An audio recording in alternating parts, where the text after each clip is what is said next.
রাজ্যে এনআরসি প্রক্রিয়া চলাকালীন প্রায় 9 লক্ষেরও বেশি মানুষের আধার কার্ড লক করে দেওয়া হয়েছিল।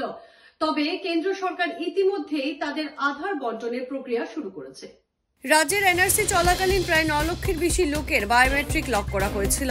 অবশেষে তাদের আধার কার্ড দেওয়ার প্রক্রিয়া শুরু হয়েছে কেন্দ্রীয় সরকার। বুধবার মুখ্যমন্ত্রী হিমন্ত বিশ্ব শর্মা একথা জানিয়েছেন।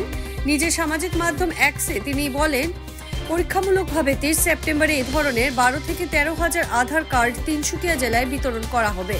তবে জাতীয় নাগরিক পঞ্জির সঙ্গে আধার কার্ডের কোনো সম্পর্ক না থাকার বিষয়টি কেন্দ্রীয় সরকারকে অবগত করার পরই কেন্দ্রীয় UIDAI-কে অসমের আধার বঞ্চিতদের লক খুলে দেওয়ার নির্দেশ দিয়েছে। এরপরই unique identification authority of India রাজ্যে 9,35,682 জনের বায়োমেট্রিক লক খুলে দিয়েছে।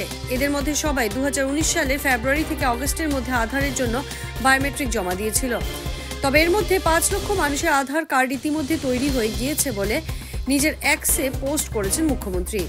এক্ষেত্রে পদক্ষেপ গ্রহণের জন্য তিনি কেন্দ্রীয় স্বরাষ্ট্রমন্ত্রী অমিত শাহকে গভীর কৃতজ্ঞতা জানিয়েছেন। UIDAI ওয়েবসাইট থেকে বা 1947 হেল্পলাইনে ফোন করে আধার কার্ডের স্থিতি জানা যাবে। সেই সঙ্গে মুখ্যমন্ত্রী ডক্টর শর্মা জানিয়েছেন, এরপর যারা নতুন করে আধারের জন্য আবেদন জানাবেন তাদের আবেদনপত্রের সঙ্গে এনআরসির আবেদনপত্রের নম্বর অবশ্যই দিতে হবে।